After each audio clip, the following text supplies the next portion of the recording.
Assalamualaikum warahmatullahi wabarakatuh. Raditu billahi robba wa bil islami dina wa bi Muhammadin nabiyya wa rasulah. Puji syukur kita panjatkan kehadirat Allah Subhanahu wa taala karena berkat limpahan rahmat dan karunia-Nya sehingga kita masih diberikan kesempatan untuk bertemu meskipun secara virtual. Terlebih dahulu perkenalkan, nama saya Cica, NIM 091 058 022 0009. Tujuan saya untuk membuat video presentasi ini yaitu untuk memenuhi tugas mata kuliah menulis kreatif dengan dosen pembimbing yaitu Ibu Nur Laila SPD MPD. Baik, saya akan membawakan materi mengenai menulis esai. Terlebih dahulu saya akan memulai pada pengertian esai. Esai adalah tulisan yang terdiri dari paragraf yang membahas tentang satu topik. Esai berasal dari bahasa Prancis, artinya mencoba berusaha. Esai sering juga disebut artikel, tulisan, atau komposisi. Dalam arti yang lebih luas, esai didefinisikan sebagai suatu karangan singkat yang berisi pendapat atau argumen penulis tentang suatu topik.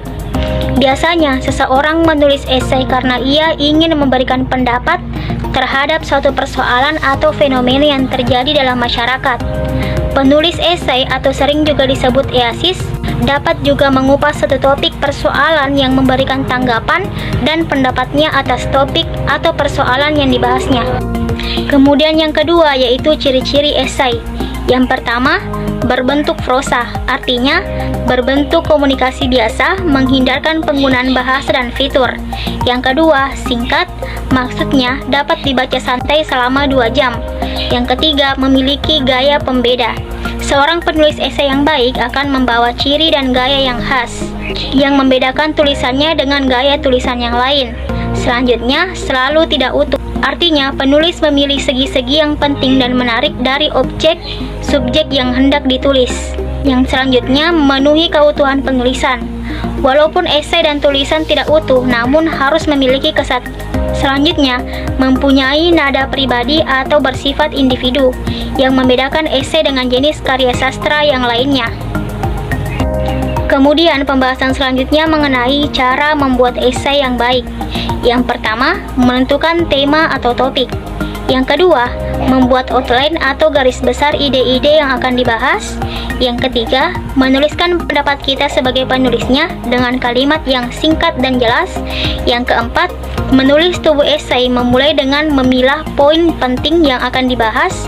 Kemudian, buatlah beberapa subtema pembahasan agar lebih memudahkan pembaca untuk memahami maksud dari gagasan kita.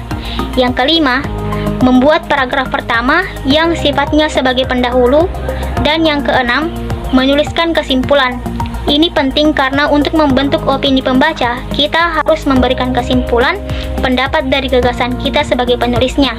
Kemudian yang terakhir, jangan lupa untuk memberikan sentuhan akhir pada tulisan kita agar pembaca merasa bisa mengambil manfaat dari apa yang kita tulis tersebut.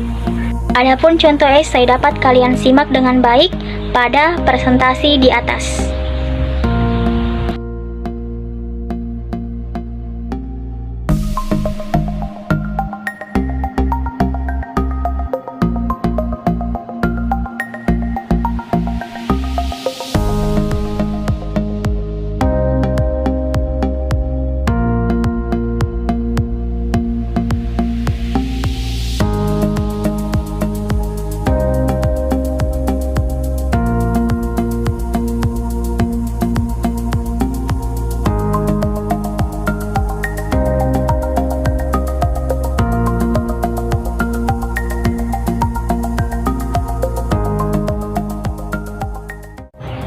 Itulah tadi presentasi dari saya, cukup sekian, lebih dan kurangnya mohon dimaafkan.